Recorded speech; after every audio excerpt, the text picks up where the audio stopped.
₹50 के भीतर बौआ सब ला बहुत बढ़िया हिंदी में बाल पोथी अहाँके भेट जायत।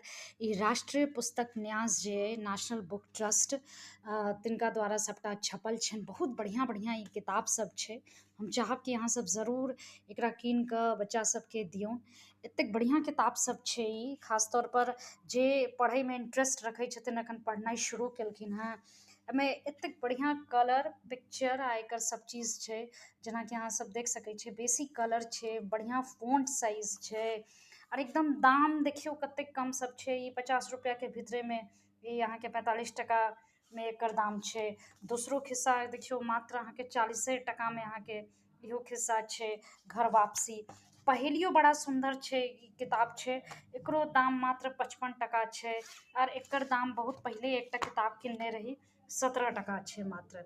तऽ अहाँ देख सकै छियै कि कतेक कम दाममे बौआ सब लए बाल पोथी